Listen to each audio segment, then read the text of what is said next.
friends. Thank you for joining us this evening. I'm your host, Zen Garcia. All right, there we go. Love it. Cool. So today we have got it's gonna be a treat. It's gonna be a lot of fun. We got Zen Garcia. He's quite the researcher. I think he's written like over 30 books. He's been broadcasting, I think, since around 2008. He and his family are just a bunch of amazing scholars and scribes and researchers. And so it's gonna be fun to pick his brain and kind of hear all the cool stuff that he's been up to and what he's bringing. I know he's got a new book coming out here pretty quick. It's called the Pre-Adamites, I believe it is, of the Antediluvian World. Is that right, Zen? Yes, the Pre-Adamites and the Antediluvian World, yes. Yeah, it's going to be an interesting one for sure. So, we got a lot of different questions that the fam has asked us to cover, and it's just going to be. I think it's going to be one of those really interesting and fun, conversations to kind of learn a lot of stuff. I mean, there's obviously things that all have a different conclusion than you on, but obviously you are much more into this stuff than probably anybody else out there. So, it's going to be awesome to hear some of your thoughts.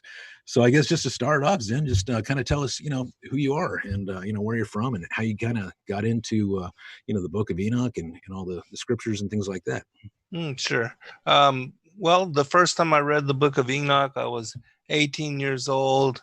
Back then, there was all the New Age hype going on. There was this great alignment of all the planets on one side of the Earth. I think it was called the harmonic convergence. And my friends and I had skipped school and were hanging out in Atlanta at a little place, Little Five Points, and there was this bookshop there called Crystal Blue, and there were a lot of these New Age teachings and New Age books that were found in there, and the Book of Enoch was also amongst them. And so I always had a fascination for scripture, so I bought it and read it and was blown away by it, and it led me to interest in the whole story of Genesis 6 and the sons of God taking wives of the daughters of man and creating a race of giants.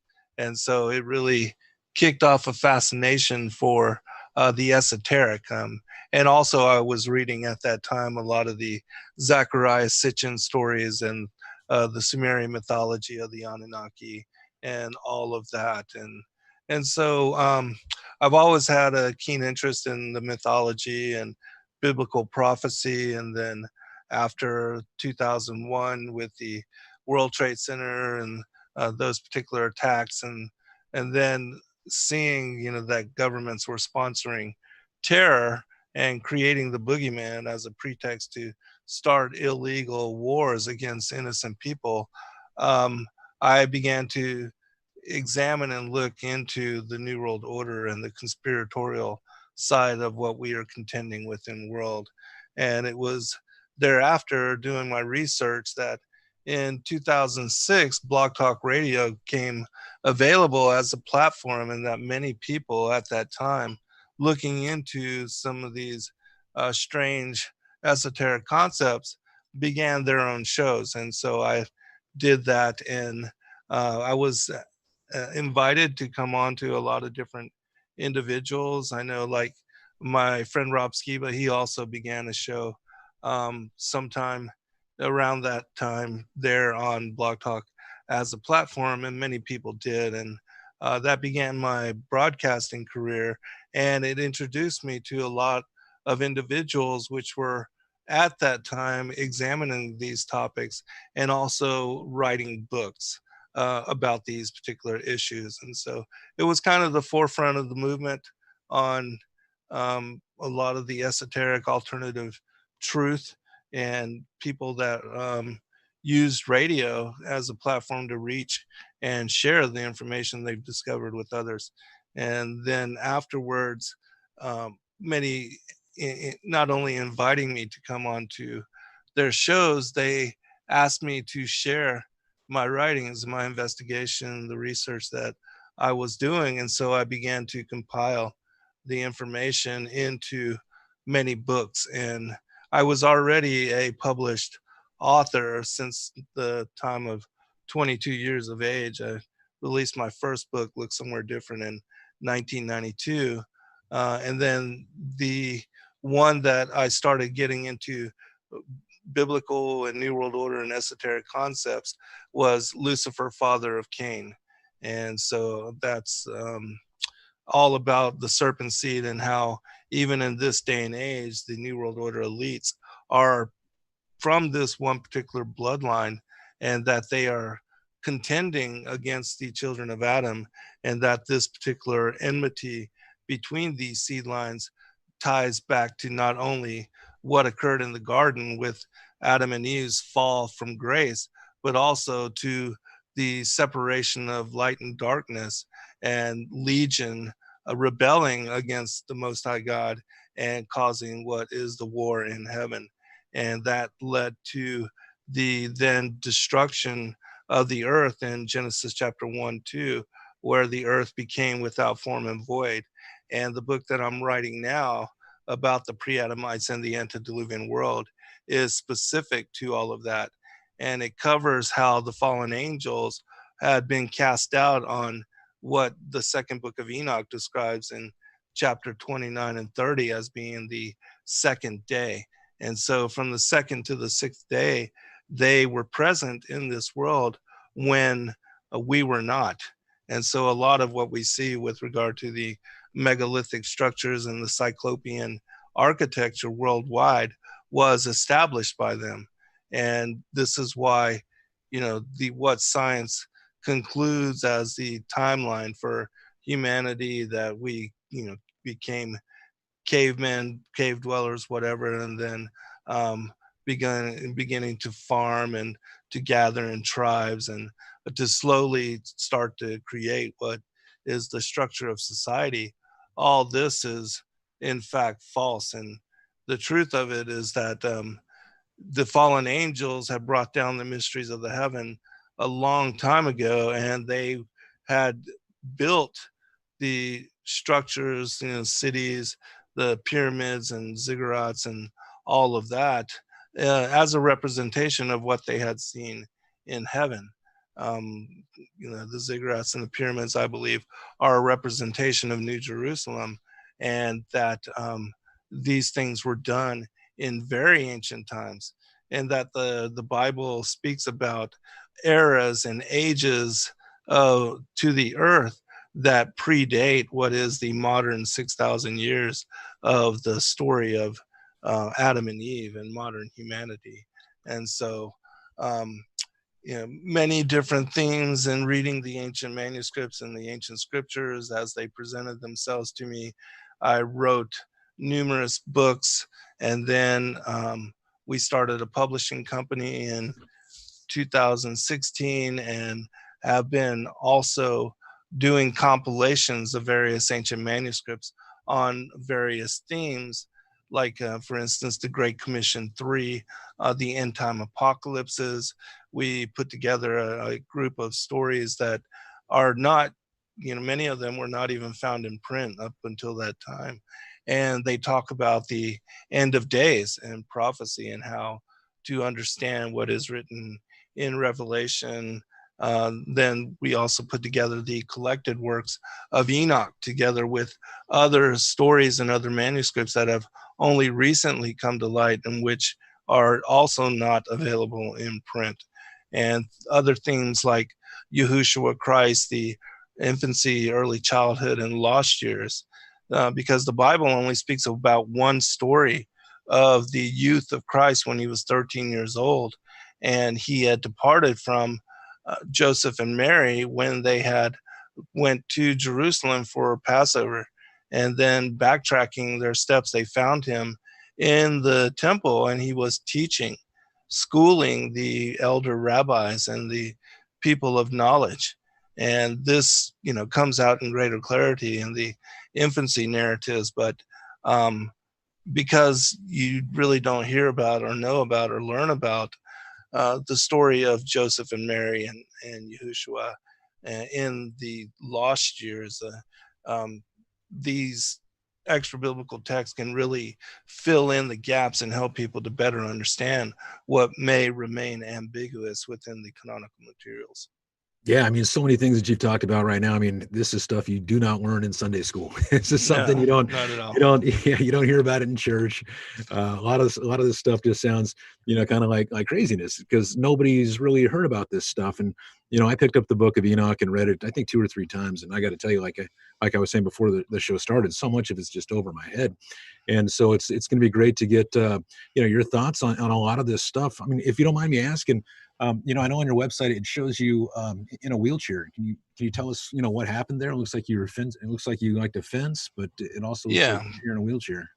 Yeah, I was at one time after acquiring my disability where I became paralyzed in 1994 when we lost our brakes on a mountain road. I was actually out there in California where you are now, living in Garberville and going to a massage school called the Hartwood Institute. And we, like I said, we lost our brakes. We were going down to a Grateful Dead show, and losing our brakes, we went off a cliff and dropped 85 feet, and I broke my neck at that time and became a quadriplegic. And so I've been in a wheelchair since. But after moving back here to Atlanta, where my parents were living, Shepherd Spinal Center, which is world renowned for treating not only spinal cord injury but also traumatic brain injuries, they have a number of sporting teams. And so I got involved with fencing because I had previously was a student and also a teacher of martial arts. And I was involved in the study of many different styles and the incorporation of all of them into what even Bruce Lee called the way of the wandering fist, the Jeet Kune Do, which was an amalgamation of all styles. You basically take your opponent and out of what they are used to, for like most Western fighters that are brought up on boxing, you take them to the ground, you choke them out. So you just adapt and you learn all styles so that understanding the weakness of your opponent, you use that against them to defeat them. Yeah, incredible. Yeah, you got quite the journey, and we definitely appreciate all the stuff that you bring to the world. And it's incredible that even through through the accident and through the your situation, you're able to still do so much. So yeah, Yeah, I appreciate that as well. Well, you got and to do what you can with what you got. I hear you. That's for sure. So obviously, I could ask you one question, and you could elaborate for hours on it, right? So, Right. Yeah. in the sake of trying to get through a whole bunch of different things for people, maybe we can kind of talk like in bullet points almost, so that way Hmm. we can cover a whole bunch of different topics and kind of go from there a little bit. So, Yeah, like with certainly. that'd be awesome. So with like the Book of Enoch, for people, some people understand it, other people, maybe they don't. Can you just kind of like tell us in a nutshell what the Book of Enoch is and why it isn't in the Bible, other than maybe like the Ethiopian Bibles and things like that? Why isn't Mhm. in the mainstream canons that we're used to seeing when we go to church? It's my opinion that the Council of Nicaea and the other groups where they came together to decide on what to authorize and approve to be in a canon, um, that these groups were not there to really share or to bring forth truth to the masses. That historically it has always been about hiding truth and in keeping it, hoarding it for specific like secret society type groups. And so that's, in my opinion, why the canonical materials mostly excludes everything and anything specific to especially the story of the fallen angels, the Genesis 6 and Genesis 3, the enmity between the seed lines. These particular themes are so important for understanding and are skeleton keys for unlocking so much of what remains cryptic within the Bible. Again, I think that those processes and a lot of those that were the authority behind that process, they were trying to hide truth rather than share it. And so, um, yeah, so, And is as is that far as, because they didn't want us to know certain things like oh, yeah, absolutely. Yeah, No, it's like with the bloodlines and the war between the bloodlines, who our enemy is, whenever like militarily and strategically, whenever you are going to war, it's important to understand the tactics and to understand who your enemy truly is. Otherwise, you don't know um, who to pinpoint, who to target, and who to take defensive measures against. And so the the children of Cain, the seed of the serpent, they have done a very good job of working from the shadows and in guiding the fate of humanity ever since the separation, the war in heaven, and the birth of Cain and Abel into this world, and they are still working behind the scenes from the shadows as the learned elders of Zion, the New World Order elites, the different secret societies, the Brotherhood of the Serpent, all these different organizations that have been organizing the elite for what is the agenda of the New World Order.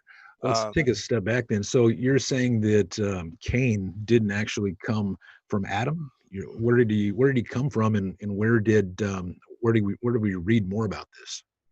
Yeah, Because everybody well, it's thinks in that. Genesis chapter 3 Okay. that, what is described as Eve eating fruit from the tree of the knowledge of good and evil, and how that is portrayed as being an apple, that what that metaphorically is symbolizing is that the serpent beguiling Eve, that word beguile means wholly seduced, and that the punishments that resulted from her and Adam eating this so-called fruit or this apple is that in Genesis 3:15 we see that God turns to the serpent and says that he's going to put enmity between her seed and the serpent's seed. And this is exactly what began the war between these two bloodlines, and Abel was the first casualty of this war because his half brother Cain murdered him. And then afterwards we see that Seth, whose name means replacement, substitution, and compensation, he was brought forth to bear the bloodline and the seed line of Adam thereafter. And so, yeah, it says in 1 John chapter 3, verse 12, that Cain is of the wicked one. And in Matthew chapter 13, Christ tells us that the tares are the children of the enemy. The enemy is the devil. And so, this theme again is another one of those that was commonplace in ancient times during the establishment of the early church. And even the Aramaic Targum, which is Targum means translation, it's the first translation of the Hebrew Torah into a different language. It dates back, it's 2,000 years older than the King James. And reading and studying the English translation of these Aramaic scriptures, which we do have access to now, it becomes clear that it says in Genesis 4:1, Adam, who knew his wife Eve, and there's a portion of the text that says, who had desired the angel, and that it was her desiring this angel that led to the conception of Cain. And that's why we see in Genesis chapter 4, Cain's lineage and the first 10 generations of them are separate from Adam's children and his bloodline in Genesis chapter 5. And so, All this yeah, stuff is kind of a hidden in plain sight if you interpret it, I guess. exactly. Yeah, Yeah, like it I has said, been hidden in plain sight. this is definitely something you don't hear about in Sunday school, right? So No, that's the certainly bloodline you're not. talking about. Is so the bloodline of Adam and then the bloodline of Cain. And you're Right. saying that all these bad people, they come from this Cain bloodline, and Yeah. the other people, they come from Abel. No, Abel was murdered. They Oh, come I'm from sorry, Seth. Adam. Adam. I'm Yeah. sorry, Adam. Yeah, Seth. Yeah. yeah. Seth, whose name again means Replacement. substitution, compensation, and replacement.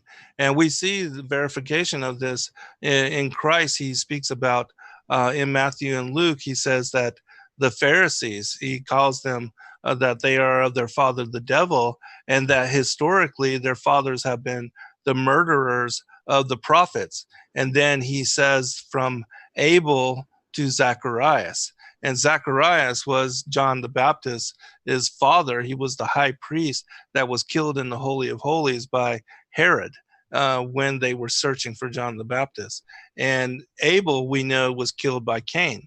So he is telling us in association that the assassins of the prophets, all the way back to the garden, have been the children of Cain, and that the Pharisees are also the children. That's why he calls them a brood of vipers, because they are linked to.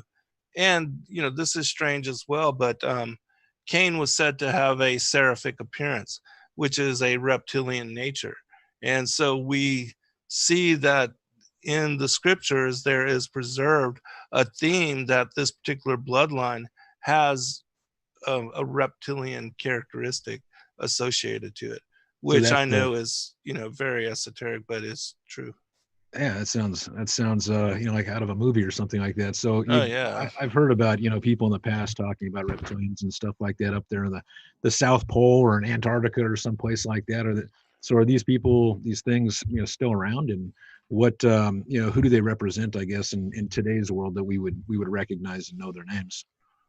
They are indeed still around, and we see that Christine Fitzgerald, who was a good friend of Princess Diana, she shares in her witness that Princess Diana spoke about how even the royal bloodlines there in the UK, that they have a capacity to shapeshift, and that they are also connected to these reptilian bloodlines.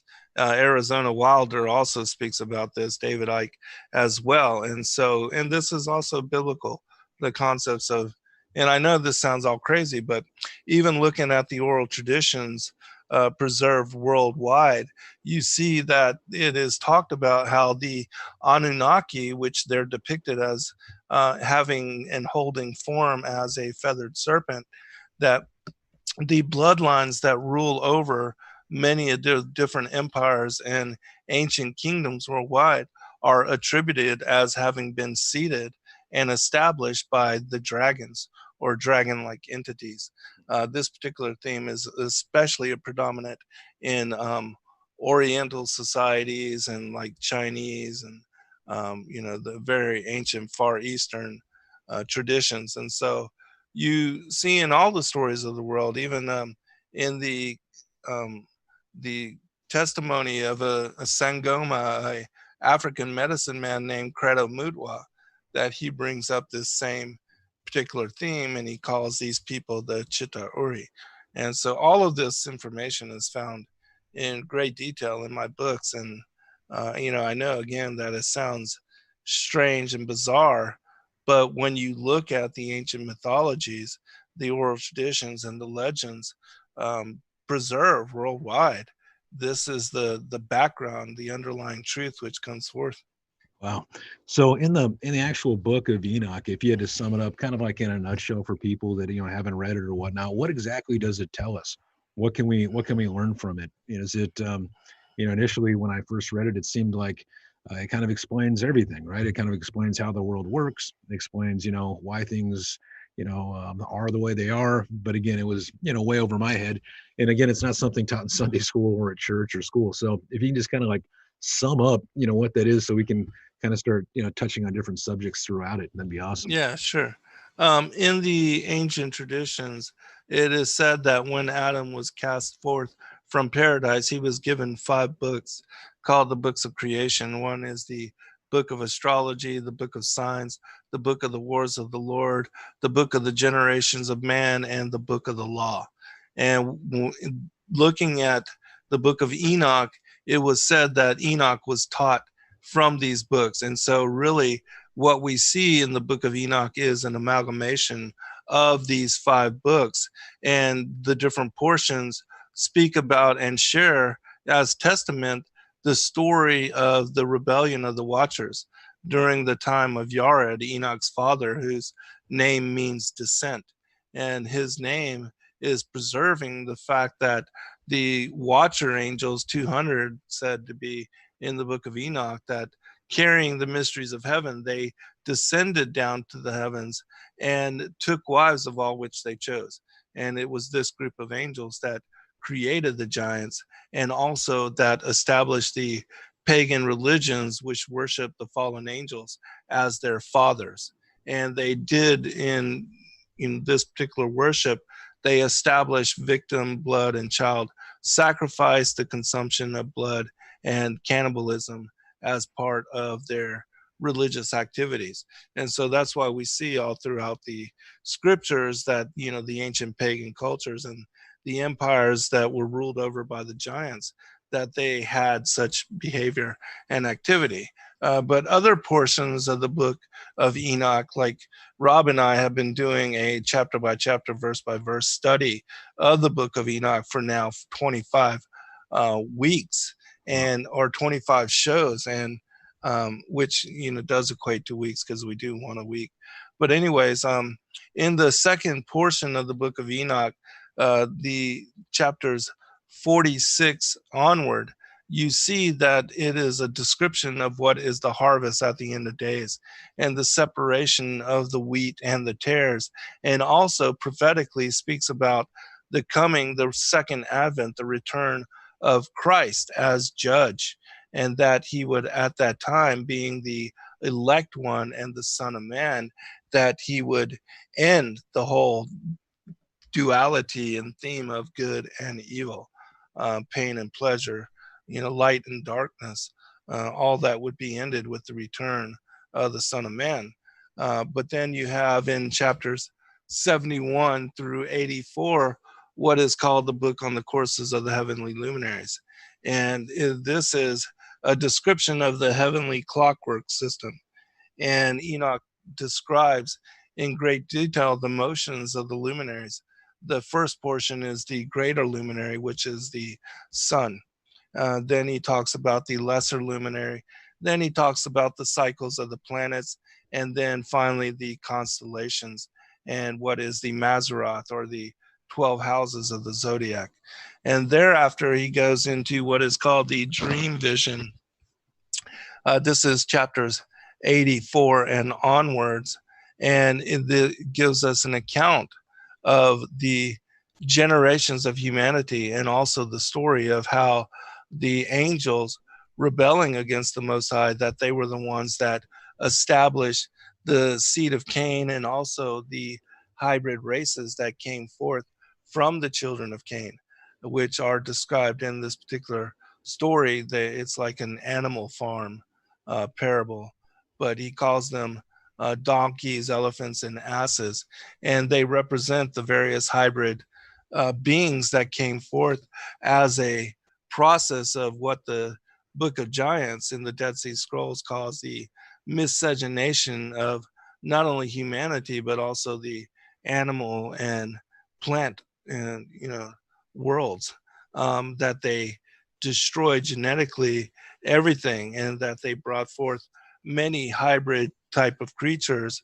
which, because they were hybrid, they couldn't replicate kind after kind, and they disappeared after their one lifetime. But there were, during that time, what we see in the ancient accounts and the mythologies, again, the stories of the men of renown, and these stories of creatures like Medusa, you know, the ancient heroes, Hercules, centaurs, you know, things of that nature. So basically, these are, I guess, watchers or fallen angels that have, I guess, bred with humans, and they end up creating these giants and things like that. And so the men of renown, or the people we hear about in like Greek mythology, that's who you're saying these people are, or kind of like Yeah, they are the children of the fallen angels, and with the daughters of Cain. Yes, that's correct. And so from days 2 to 6, when the creation of Earth, they basically were here before man, and they just were kind of building all the structures that we see that are still there today, like Machu Picchu, and like the temples and the pyramids and stuff like that. Yes, a lot of that was created by what are referenced as the Titans of old, and that there was before even what we see in Genesis 1-2, where the earth is being reestablished and re-inhabited with all the creatures, because everything had been utterly annihilated leading up to the verse in Genesis 1-2. The Hebrew for that is Haya Tohu Wabohu, which means that the earth, the primeval, primordial earth, became a deserted wasteland and an indistinguishable ruin. And so, looking at those words, deserted wasteland and indistinguishable ruin, it implies that something occurred that led to the earth taking on such form. And this was the war in heaven and the rebellion of the angels. And yeah, so being cast out, they were present here on the earth even before the creation of the pre-Adamites in Genesis 1:26 through 28, and of modern humanity in Genesis 2:4 through 2:7. And so there, this represents a time, I believe, when the pre-Adamites, even before the pre-Adamites, that there were very huge, could be, several hundred feet tall beings, called the Titans. And that this also represents an age when the trees were of very large size as well. And that what we see as mountains like the Devil Towers could have represented what are the bases of these very large trees from those very ancient times. And we see that in the landscape of that particular ancient world has been fossilized and petrified, into the landscape, what seems to be the carcasses and the ancient bodies of not only these giants, but these ancient creatures that were at and alive at that time. It also describes how even the dragonflies, that in this age they had a 6 foot wingspan. And so, the very a whole different cycle of life, and the stature and the size of the beings and creatures that were part of this ancient age is beyond imagination for us. That even in the Bible, with the creation of modern humanity, you see that the first generations of mankind lived almost 1,000 years, and they had very long lifespans. And I do believe that they had greater statures than what we see and are used to thinking about in this day and age. So back then, like Methuselah, for instance, lived to be like 1,000 years old, right? So, In 969 years, I believe. yep. And so back then, were those people large as well? Our first run of Adamites, were they large people as well, or were they just average size like we are today?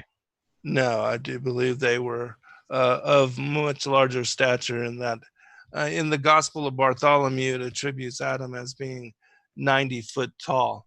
I don't believe at all that all of the other, children that were born of Adam were of that large size, but I do believe that they were of larger size than we are in this day and age. So, And that even the lifespans of the giants in the Book of Enoch were said to be reduced to 500 years. now, so like take for instance, like Noah. So when Noah created the ark, was he, larger than normal as well? Because a lot of people say that, he couldn't have done that. I know it took 40 years to build the ark, but was he also large? And that would explain why he and his family were able to build something so large.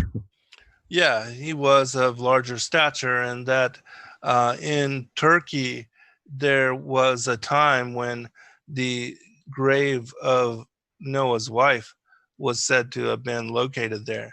And there was at some point somebody had dug up, and the bones indicated that even she was of like between 14 and 18 feet tall. Wow.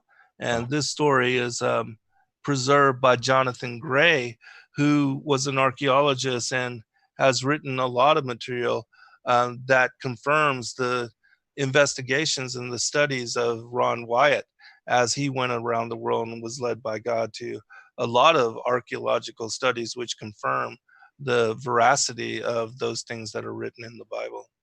So we just kind of kept shrinking until a certain point, and then I know if you go back a couple hundred years, we were small. Like the average height was like 5'4", 5'6", something like that, especially in England. And then now, we're up. I think at 5'8", 5'10" is the average height. Here in the U.S. So what kind of happened there as far as the shrinking, and then now maybe going back up in height a little bit? Well, even in ancient times, in my opinion, there were, both larger and shorter people, that it describes a group called the Dionysian people that were like little people, like dwarves and hobbits. And so, in my opinion, that all throughout the histories of humanity, there have been a wide variety of hominids, and that certainly the overall stature has been reducing and shrinking over time. But, here now, I do believe that in the Solomon Island mysteries, it also speaks about how there are giants alive and present in the world in this day and age. And so the diversity of life and the scale of hominids was found in wide, varying shapes and sizes. And so we have through all histories, even now, there are pygmy type people in the world, and there are people that are of larger stature. So, Sure. Yeah, I know that the Smithsonian, they were recording and logging all of these basically bones and skeletons of things that they consider giants. I don't know if you saw that or not, but a lot of the recordings and stuff that they had, it was talking about some of the heads being like 2 to 3 feet round. You know what I mean? And like the mm, bones like 14, like the height of the person being like 14 feet, just adding more credibility to what you're saying, because that was the Smithsonian that documented all that type of stuff, and they were unearthing that across the U.S. and across different other continents and things like that. So yeah, yeah, I mean, there's been stuff dug up, and they've talked yeah, about it for there sure. have. And I actually think that the Smithsonian is part of the cover up, and that what we do have of their remaining records are just a very small remnant of them being forced to recognize that this was, yes, part of the history of, the primordial times here on the earth. That even Abraham Lincoln, in giving a speech, I think it was like 1864 or something of that nature, there at Niagara Falls, he mentions how it's well known and common knowledge that there was an ancient race of giants that lived here in the Americas, and that the bones and that, the large statures of them were being discovered all over America, that there were a huge amount of mound structures all over the world that, when dug into, unearthed, the and confirmed without a doubt the veracity of the Bible in speaking about these giants. So yeah, absolutely. Yeah, I mean, he was kind of a giant in his own right too. He was a Right. very tall guy. So knowing, from what you've stated, as far as I guess the flood, right? So if you have the Watchers that started breeding with humans, creating all these different, I don't know. I mean, I guess you could call them, some of them, Titans, men of renown. You get some of them you could just call, freaks or mutants or whatever, because they're just ginormous, right? Now, in the Bible, it says that God created a flood, to wipe out basically sin and all this craziness that was happening on Earth. A lot of people think that that was because man was corrupt. Is it because man was corrupt, or was it because the Watchers, these fallen angels, mixed with humans and created all this craziness, and that's what he was trying to destroy? Yeah, that's a very important point as well. And it was not just because, even though, yes, humanity had fallen away and taken on the ways of Cain and had been corrupt, and by the time of Noah, there were eight that, weren't evil, so to speak. But it was Noah who was only pure in his generations, meaning that he did not have the corruption of the Nephilim seed in his bloodline and in his lineage. And there are many books that are specific to, for instance, the second Baruch. There's an account of the flood and how it wiped out 409,000 giants. And so the flood was specifically to target the generations of the children of the Nephilim, which the Nephilim are the fallen angels. A lot of people associate the Nephilim with being the giants, but I don't. I only believe the Nephilim are the fallen angels, and then all those that were born unto them, even these hybrid beings, they were, many of them, cannibals and eating the blood and consuming the flesh of humanity. And this was one of the reasons why, specifically, that yes, God brought a flood upon the world. And not only that, in the book of Enoch, it tells us that the angels were tasked with setting the giant tribes against each other, and that there was a punishment that was given to the Watchers that they would be forced to watch the destruction of their children. And this, again, is a very important reason why people should become familiar with the Book of Enoch, because the sentence of that was against them and not more so specific to us. So pre-flood, I mean, when the fallen angels came to Earth, they obviously knew advanced science and technology and taught the human race a lot. What do you think that they had back then? Do you think that there was like the pyramids? What do you think the point of that was? What do you think the point of Atlantis was? What kind of flying saucers and crafts and things like that do you think that they had back in the day that some people were starting to realize may have existed back then? I think that the fallen angels had high technology and capacity to perform and to construct things that we can't replicate even in this day and age. And that, we don't even know the types of technologies and capacities that they had. But according to the mythologies, they were involved in sort of Stargate like technology where they were opening and conjuring and invitings into this realm devils and demons.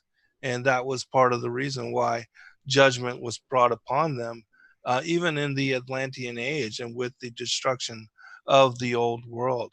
As I cover in this particular book and some of the other books that I've written, there's a scroll of Thothis and the Emerald Tablets of Thoth, which speak about these Atlantean people, these Atlantean priest kings, and the kind of evil and abomination that they were involved in. And it also talks about how, being serpent headed or reptilian in nature, that they possessed and took over the councils of humanity, and in that way became were able to dictate the fate and destiny of humanity according to their whims and their desires. And so I think that even scripturally, Christ speaks about these beings as, the archons, the powers, the principalities, the rulers of darkness, wickedness in high places, and that unless you understand this aspect of what we have been contending with all throughout history, even going back to very ancient times, you just can't make sense of what is the true spiritual war against humanity, that even Daniel speaks about them attempting to intermingle themselves amongst the seed of men, and that there is this spiritual force called Legion, which is in this day and age dictating and leaving even the councils of humanity, the New World Order, and the kings of the earth that through the United Nations bow down and take blood oath to worship them. Um, this is the reality of what we are contending with. Wow.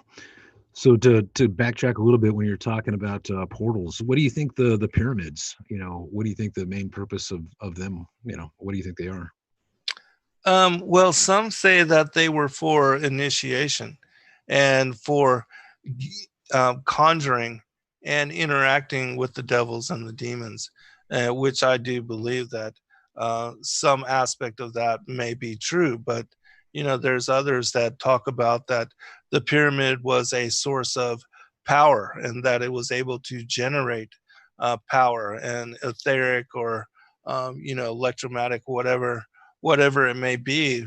Certainly, even in the Tartarian Empire and the construction of those particular cities, we see that there was um, things connected to free energy and free energy devices that we don't understand, and that this kind of technology has been suppressed. But certainly in ancient times, and as established by the fallen ones themselves, there was high technology which involved the use of crystals and stones and things of that nature to to magnify, which we know that even crystals, they're used in our TVs and radios to transmit and to receive. And so that is without a doubt Yeah, capacity that they were able to use and exploit and that we don't understand.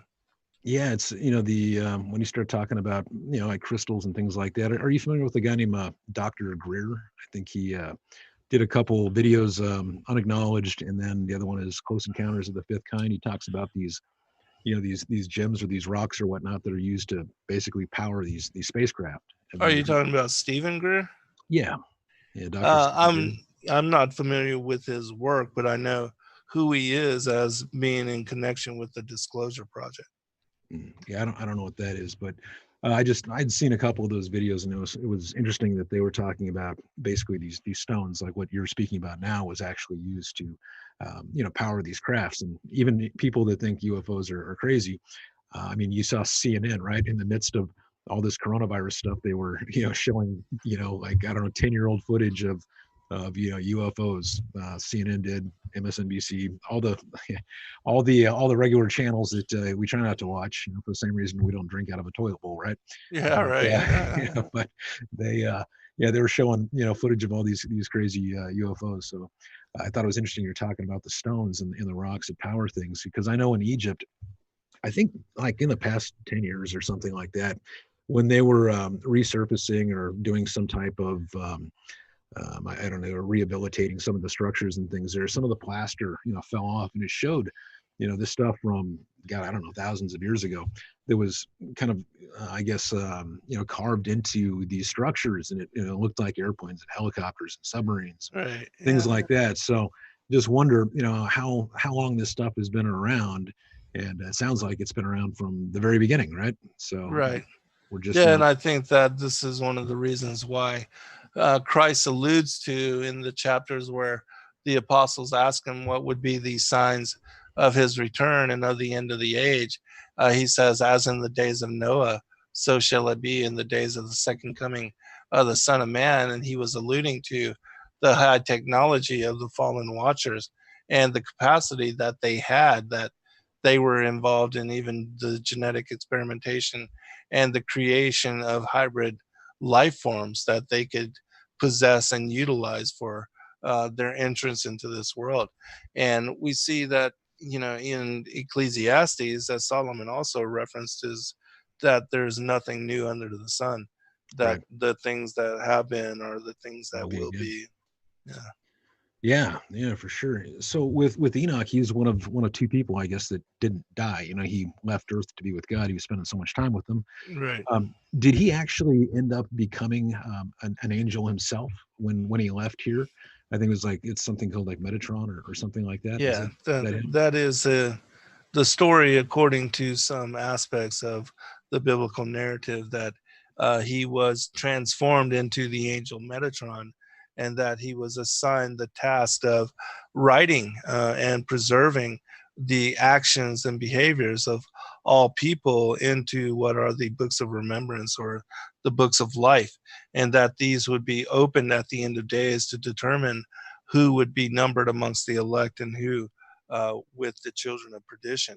And so, yeah, that is the story. And specifically in the third book of Enoch, the Hebrew book of Enoch, you find this story preserved and that transformation revealed. But it is my opinion that at the end of days, that Enoch and Elijah will be tasked with coming forth as the two witnesses of Revelation 11 to convict the Antichrist and to affirm to the world that this is a impostor, a false Messiah, and that in doing so, there is on record that they will be killed in the streets of Jerusalem, and their bodies lay there for 3.5 days, and then they will be resurrected, and that will be part of what is the signs of the great tribulation, which are the last 3.5 years of the rule of the Antichrist here in this world. Wow. We talked about it a little bit in the beginning, but as far as the Bible, how much of it do you think has been? I'm sure you get this question a lot, but how much of it do you think has been taken out, or even changed? Because I know in Revelations it talks about, don't take anything out of the Bible, otherwise, God's going to take it away from you, right? So, or change or alter. How much of the Bible do you think has been changed or altered, or things withdrawn just from, like what you're talking about earlier, just for them to, I guess, keep us in the dark, so to speak, on certain things? Well, that particular passage in the book of Revelation is specific to the book of Revelation itself. There was no Bible in the early days of the church. There was no approved and authorized collection of manuscripts, which people now allude to as the Bible. During that time, people read and studied from everything. But with regard to the Bible, I know without a doubt that at least the names of God, the Father and the Son, have been removed, and that the stories of Mary and the early youth and infancy, all of that has been removed from what should be the gospel narrative. Um, and that's why we only have one story of the early life and childhood of Christ. Um, but there literally are thousands of manuscripts that are missing from what would be the entirety of the biblical narrative. And there's probably thousands, multiple thousands of others that have been eradicated, completely disappeared, and prevented from the public having them and considering them in their study of prophecy and in their eagerness to understand the gospel. And I think that the Vatican Library holds many texts which we don't have access to. And they are slowly releasing some of these manuscripts, even the lost book of King Og of Bashan and the story of the 100,000 war, giant war. That's a very fascinating text and a portion of what is the narrative of the story of the giants and their war against Israel that is left out and little understood and known about. And these things are again preserved in the Book of Enoch. Even their attempts to eradicate the Book of Enoch were successful until James Bruce, if that's his name, went down and found in the Ethiopic canon mention and was able to gain access to 3 scrolls of the ancient Book of Enoch, and then brought that to light in the 17th, 18th century for reconsideration by the public. But until that time, all the books of Enoch had been eradicated from public knowledge, and so these stories that we're speaking about now were completely disappeared. And so there's a lot of information in the work that we do, sacredwordpublishing.com. People can go there and find and gain access to many, many, probably hundreds of texts that are not available in print anywhere else, and things that have been lost. And I do believe that in the work that we do, we are part of the Spirit of God being poured out on the people of the last times, the last generation, the fig tree generation, and that even the Book of Enoch in chapter 1 speaks about having been written for a remote and distant generation. And so I think that a lot of material is coming to light, and certainly the internet and the easy access that people have of not only digitizing the ancient teachings and making them available worldwide, that this is part of the process of God revealing, unveiling, and unearthing what were teachings that had been lost, forgotten, and forbidden. What are some of the books that you think people should definitely read? That it could be scripture, or it could be just your books where you actually, go through and kind of, line things out for people. What is some stuff that they need to read in addition to the Book of Enoch and in addition to just the regular Bible? Well, I think that there are 3 things that are very important for understanding a lot of what is veiled within Scripture, and that is the seed of the war between the seed of the woman and the seed of the serpent. And I have a great contest series. Book 1, The War in Heaven. Book 2, The Enmity Between the Seed Lines, that will help people to understand the overall, the larger picture of what we are contending with, and how it is even revealed that the presidents, all the presidents of America, are blood related to one another. Um, And so I think that's a very important theme. The other is pre-existence, and how election determines the circumstances of our birth, and that God knew us even before the foundations of the world. That, as it is said to Jeremiah, I knew you before you entered into the womb of your mother. I had foreordained you to be a prophet unto the nation. That this theme applies to all of us, and that the war in heaven was critical in determining who would be born of what particular bloodline in this lifetime incarnation. And so that is another very important theme. And then the other, I think, is biblical cosmology, and how um, the concept of the Darwinian Copernican heliocentric model of the world, and that basis is tied to what will be the upcoming strong delusion of the extraterrestrials being the creators of humanity, and that many people are ready now even to bow down to these extraterrestrial gods, and they are nothing more than the fallen angels, which were cast out and banished long ago. And so and then the other, so many other books, but like I said, the understanding of who Christ was, the stories of Mary and his early infancy, childhood, those lost years, and how he was God incarnate from the moment of his immaculate conception, and that it wasn't after the Holy Spirit came upon him during his baptism that he received divine providence, but that he had that Mary was able to even heal people that had leprosy and that were possessed by devils and demons with his bathwater and his swaddling clothes. And that even when he went into Egypt, all the idols bowed to him when he was a 2-year-old child. And so these kind of stories affirm that, and prophetically, he explains, all throughout his life, things that would happen to him later. And so I think that is also knowledge that people should try to glean. The collected works of Enoch, which, the story of the fallen angels and the interdiction of the watchers into the affairs of humanity, these topics are very important as well. And that it was specifically because of Genesis 3, and that Cain was of the wicked one, that the possibility of Genesis 6 and the interdiction of the watchers with the daughters of Cain was even possible. And that it is this particular bloodline which we are at war against, and even now with the bloodline of the elite being connected to them. And then there's, like I said, the Great Commission 3, the end time apocalypses.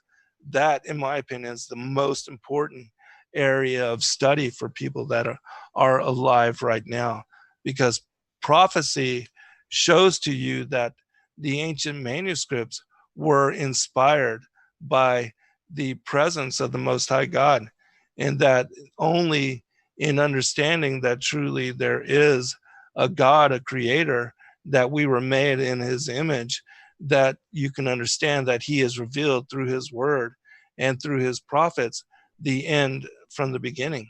And so, those are just some of the things, but there's so much, that we've published and released. I'll speak of one other, and that has to do with the Great Commission. That in the Great Commission books 1 and 2, which we have also released, there's many stories and accounts of the apostles going forth 2 by 2 to different parts of the world. And there's a story in that account which is specific to Andrew and Matthias being sent to what's called the city of the man-eaters. And the city of the man-eaters gives the story of how Satan, one of the strongholds of Satan, that these people were abducting people, and that they were gouging their eyes out, and they were fattening up like cattle, and that every once in a while they would have a festival where they would bring forth 7 of these victims. They would slaughter them, divide up their bodies, and in a orgy of blood they would cannibalize and then also drink blood in ritual, victim and child sacrifice the ritual abuse of these people to celebrate and to worship their pagan gods, these fallen angel deities, and that they also had living amongst them what was an ancient serpent, a basilisk, much like in the story of Bel and the dragon, that there was in these very ancient times, or like Conan and the Barbarian. There was living in those times very ancient serpents, or what are called dragons, and that they were revered as symbols of Satan and the fallen angels by the pagan peoples that, again, were performing and indulging in such abomination. Yeah, it's some pretty awful stuff there. It's It is. yeah, Bell and the Dragon. I know that was removed from the canon. I think Right. Jubilees was removed from the canon. A lot of Mhm. that stuff. I've read those before, but yeah, no, I didn't know that. That's pretty out there. All the stuff Yeah. that you mentioned for the past 10 minutes or so. So many different questions that were coming up in my little brain, right? So, one of the first things I wanted to ask you, you were talking about how the Vatican has access or has a bunch of these scriptures and things like that there that they've been releasing a little bit to us here and there. But there's other people out there that say that the Vatican they worship something called like a fish god. That's why the Pope Yeah, has this, Dogon. like, Right. yep, Daga. So that way that hat that he wears, these Catholics, the hats that they wear looks like a fish. Is there The any truth miter. to that? Is there any truth to that? Did he Yeah, escape the purge? absolutely. And I actually speak about this. And when you look at it, the Pope's hat, which is called a mitre, is connected to the reverence of what is in the Bible spoken of as the fish god Dogon, and that this was the god of the Philistines and the god which Goliath and his brothers revered. And so it shows that there is a connection, even in this day and age, through the Catholic Church, where they are principally worshiping covertly this particular god. And we see in the story of Berosus, he speaks about how in the ancient times, this particular deity, this hybrid being, which is another form of what is called the phoenix or the feathered serpent, the Nakash in Genesis chapter 3, that this particular being had come to the ancient peoples and taught them language, numbers, mathematics, and gave them high technology, which elevated and evolved their cultures and civilizations very quickly. But what is not spoken about, and even in the reverence of the feathered serpent worldwide, that in the Mayan and the Aztec and a lot of cultures worldwide, they speak about the reverence of this feathered serpent, the Viracocha, Kukulkan, Quetzalcoatl, things of that nature. That this same deity or this group of these hybrid beings, that they came down from the heavens or came out of the seas in order to give information and knowledge to the people.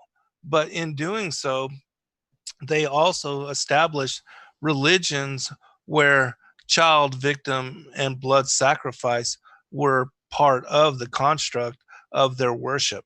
And so that's the thing that sets apart the pagan peoples worldwide from what is the worship and the devotion of the Most High God and the Israel and the children of promise, because God hates that kind of behavior and those kind of things, which were again commonplace amongst the pagan peoples in their worship of the fallen angel deities. Crazy. Is the Doggin guy still alive? I do believe that he is part of Legion, and that Satan, the adversary, Lucifer, the fallen cherub, that all of these entities are the same beings. And yeah, they're going to be until the end of what will be the millennial reign, where they are wiped out as if that they had never been in what's called biblically the second death. Then death, evil, and Legion and all those that follow them, even the New World Order elites, they will be eradicated and destroyed and wiped out from existence. Well, where do you think? Where in the world do you think they're at? You hear stories about North Pole, South Pole, stuff like that. What's your thoughts on it? In my opinion, the North Pole is the gateway, what Jacob calls the ladder of the angels, and that there is a opening that leads to what is the throne room of the Most High God, there where Polaris is. And there is no South Pole. The South Pole is the outer rim of the circle of the Earth. But that in the North Pole, there is also called what is referred to as Rupus Negra, and it means the black rock, and that there's this ancient mountain there that is taller than any of the other mountains of the world. It's called the Mount of the Congregation in the scriptures. In Lucifer speaks about it as being in the sides of the north, but it's also called Mount Olympus, Mount Meru, Mount Zion, and this is where the demigods live.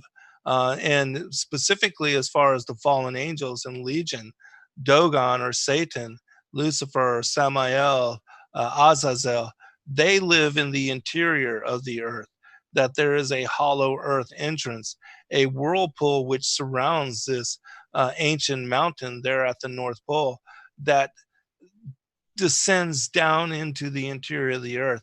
And this particular hole is said to swallow all of the world's oceans every 6 hours, and then reversing course, it expels them and in geyser. And that this cycle is what creates the high and low tide on the earth. Because the earth again is a plane, and all of the world's oceans create what is the sea level. And so the swallowing and the expelling of the waters of the oceans in such manner in this rhythm is what creates the high and the low tide. So you believe that the Earth is a flat plane? You don't believe that it's round like a globe? No, not at all. There's no curvature, and anybody can go and determine this for themselves simply by checking with a laser pointer over, extension of 2 or 3 miles. That curvature is non-existent. That there's absolutely not 1 inch of curvature, even though it's supposed to be 8 inches inversely squared over, whatever amount of miles. But again, I've determined it myself, and anybody in the world can, through very easy experimentation, confirm that there's no curvature to the earth, and also that there's no motion to the earth. That we're told that the earth is moving 1,037 miles an hour, which is faster than the speed of sound or a bullet shot from the gun. And yet I can go outside of my house on any given day, look up, and my flag's not even wavering. And so all those motions and the speed and also the supposed curvature of the earth, those things can be confirmed as non-existent. So when I look to the sky and I look at, I don't know, the moon, Jupiter, Venus, you see that they're round.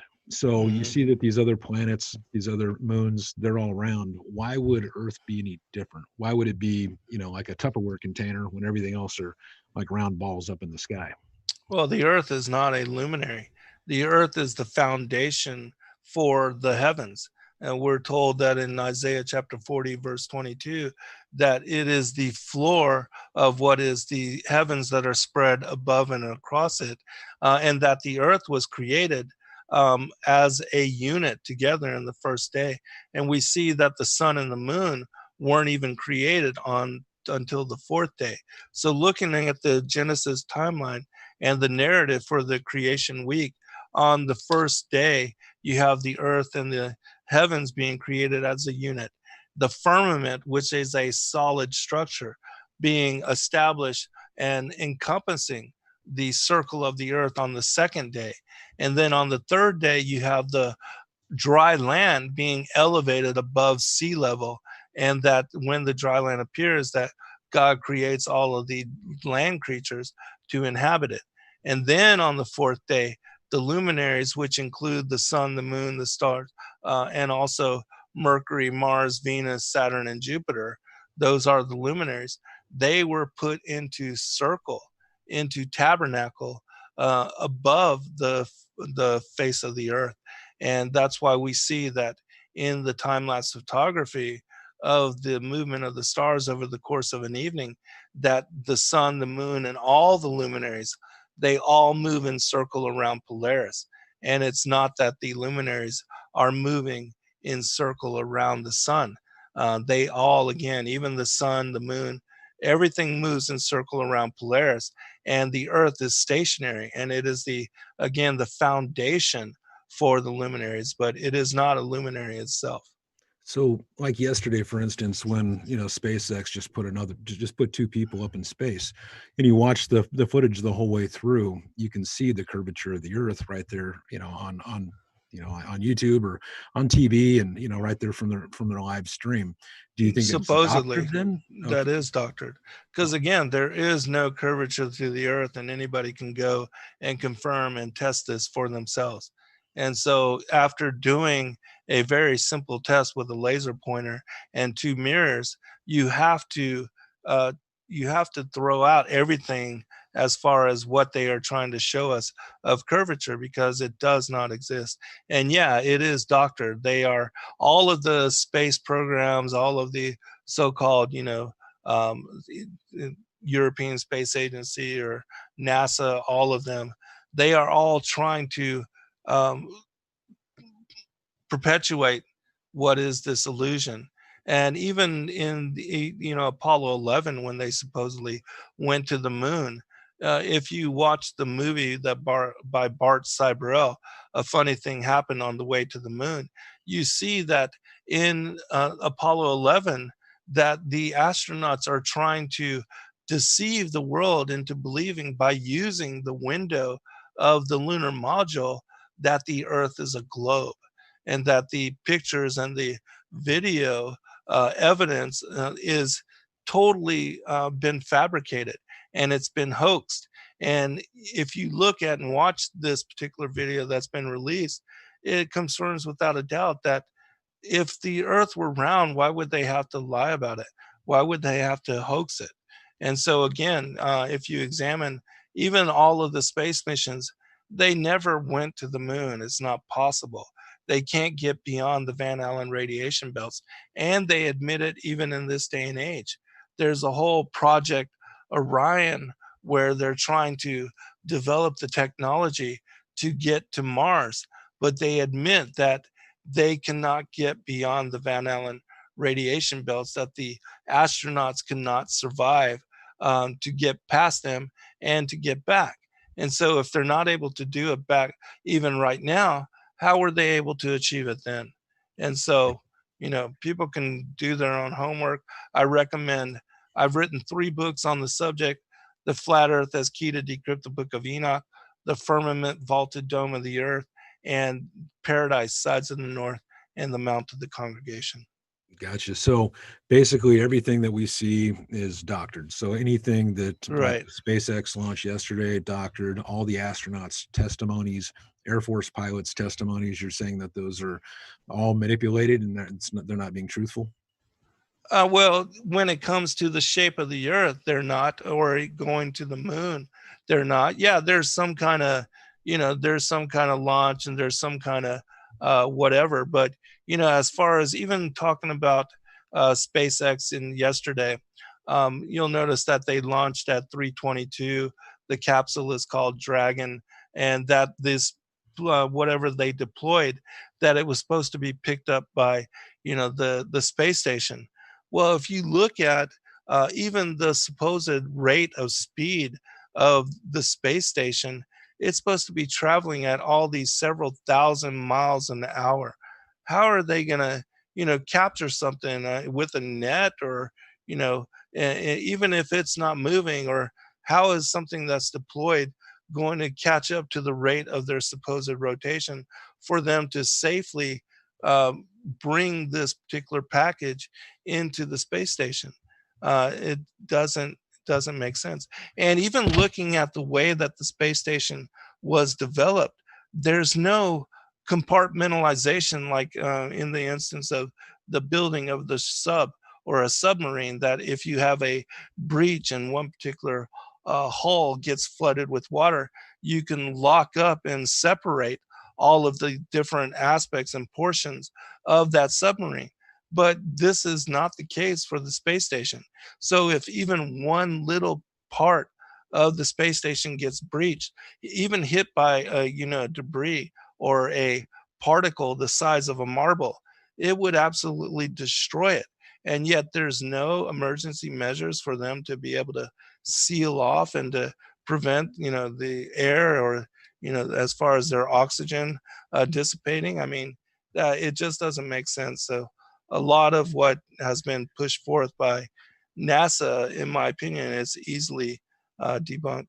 What would be the reason to convince people the world is round instead of flat? What's the end goal? What's the objective? Why would they even care what shape it is? Why would they push this on us if it wasn't real? Well, the first thing has to do with the $56 million a day that they are budgeted, which is quite a huge amount of money, and their ability to use that money for whatever projects or black ops or whatever. Um, But why but would they with care if it's flat or round? I mean, they'd still spend the money whether it was flat or round, right?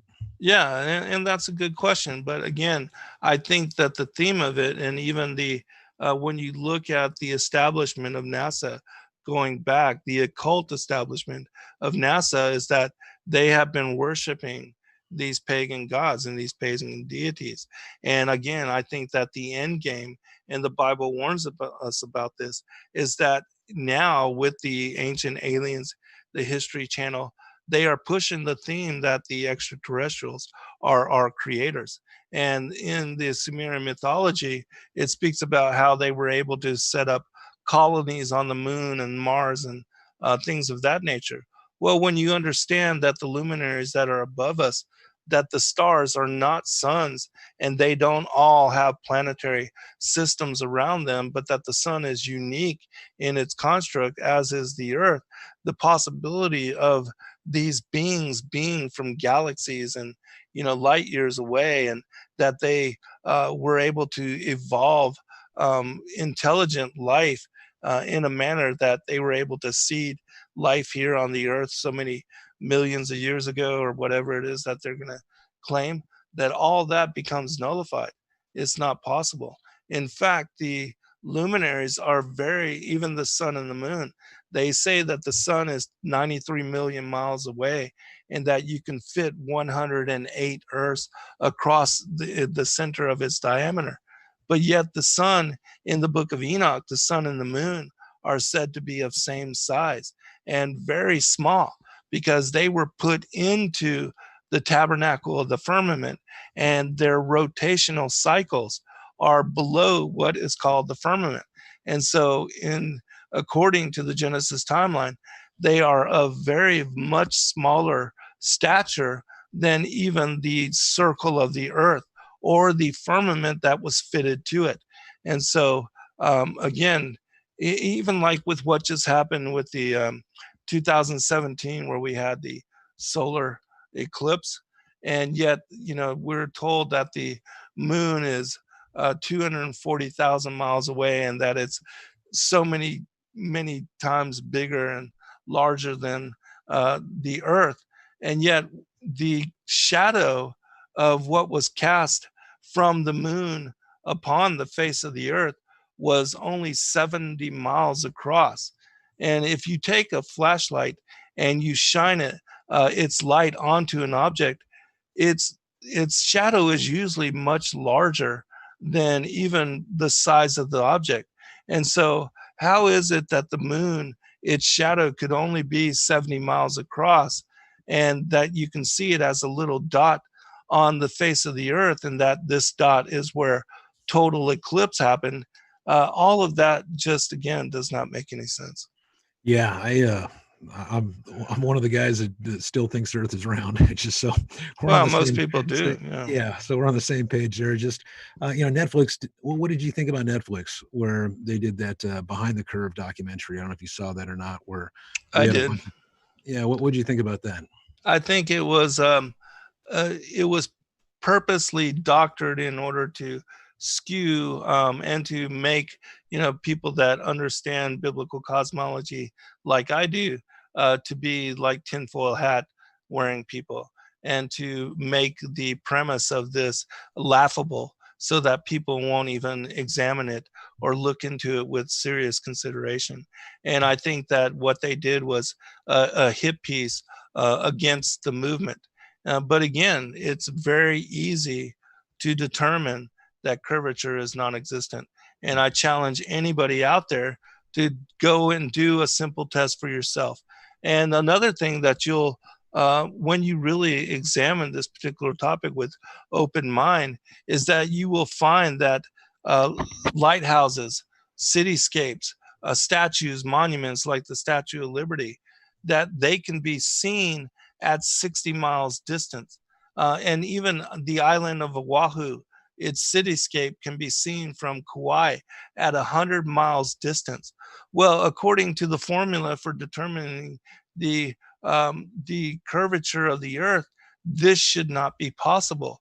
But because at 30 miles distant, there should be over a half a mile of curvature, and that half a mile of curvature should hide the possibility of seeing even the Chicago skyline or the Statue of Liberty, or lighthouses or towers.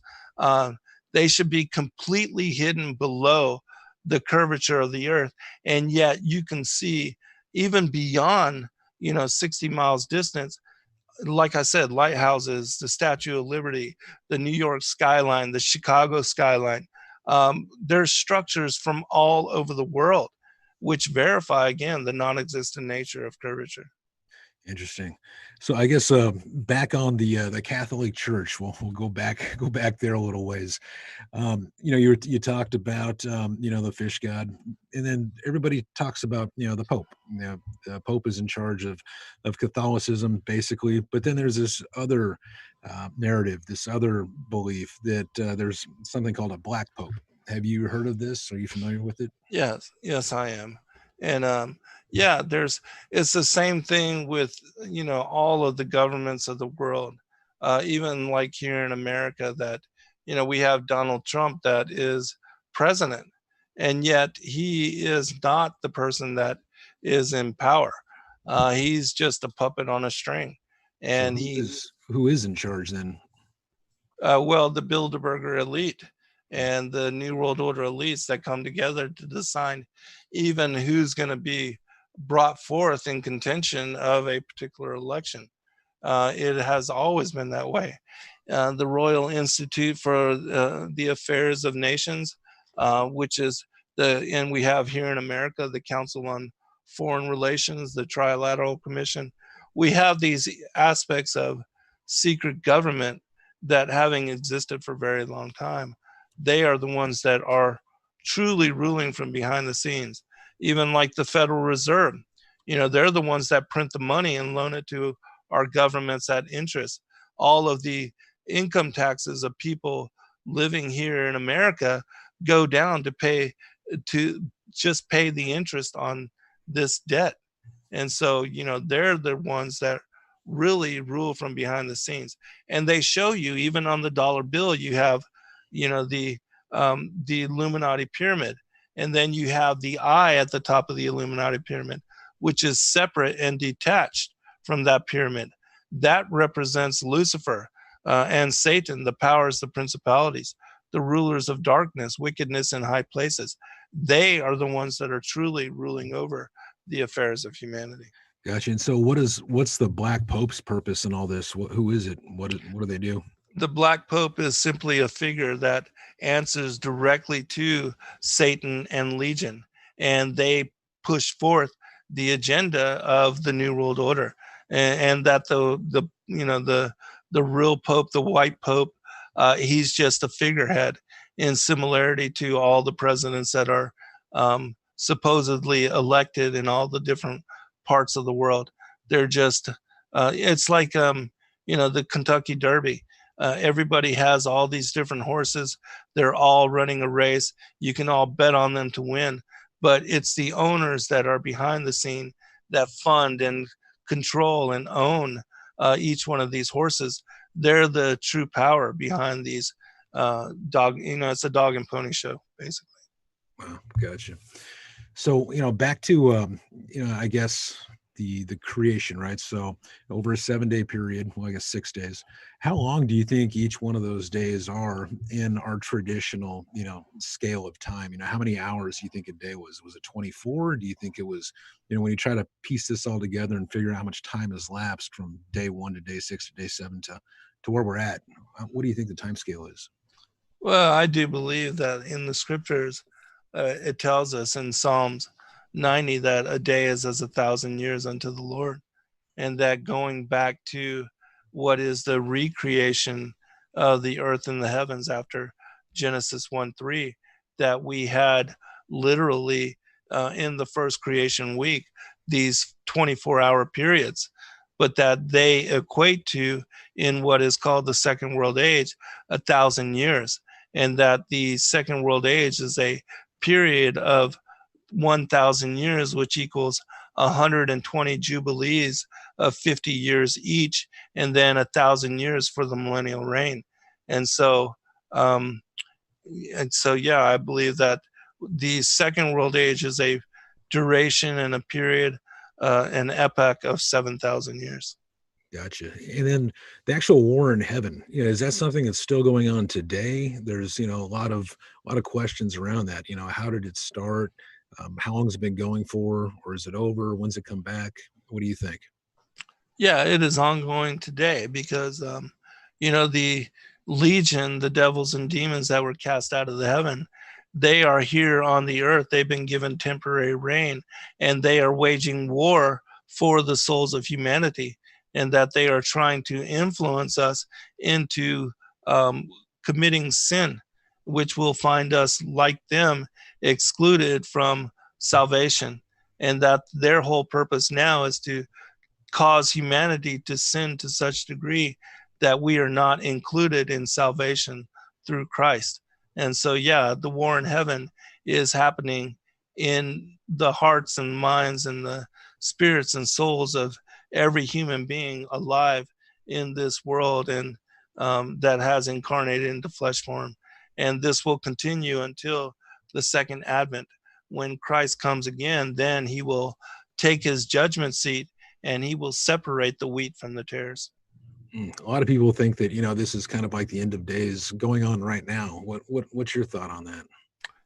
It is my opinion that we are the last generation, and Wow. that what is scripturally referenced as the fig tree, the blooming of the fig tree, that, when the apostles asked Christ, what would be the signs of the end and the return, and end of your second advent, he told them to know ye the parable of the fig tree.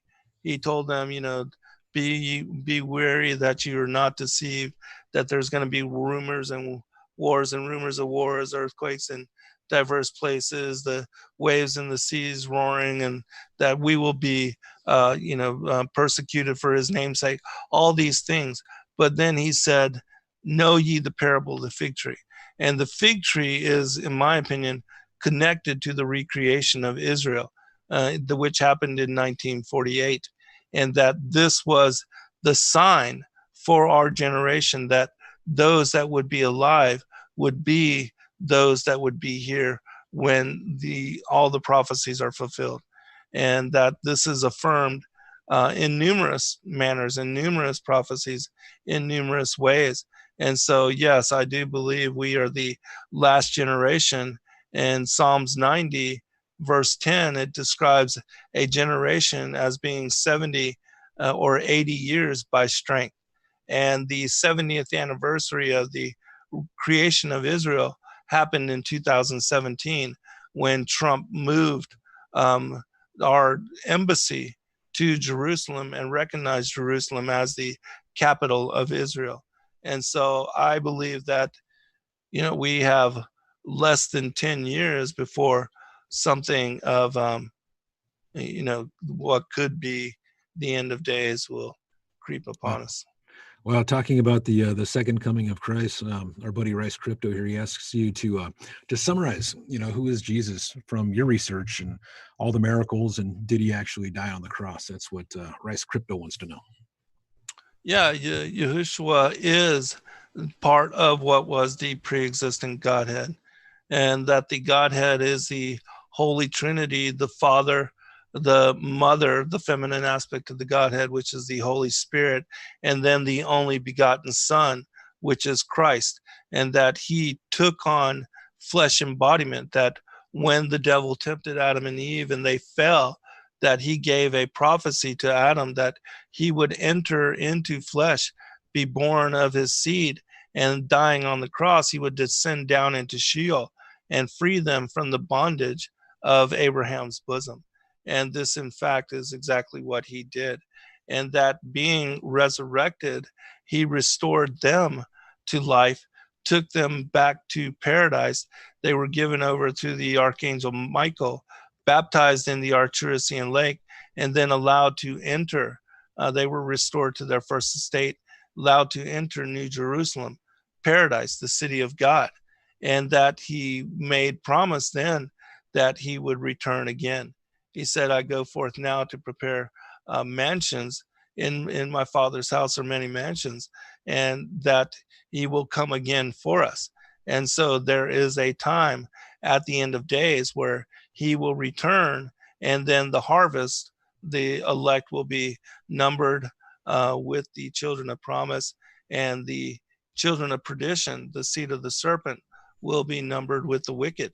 And the whole theme of the wise and foolish virgins, to have your oil in your lamp and to have your wicks trimmed and prepared for the coming of the bridegroom, this whole theme is part of that separation and that harvest at the end of days. So Christ is the Lamb of God that John said, and when he baptized him, behold, he who takes away the sins of the world.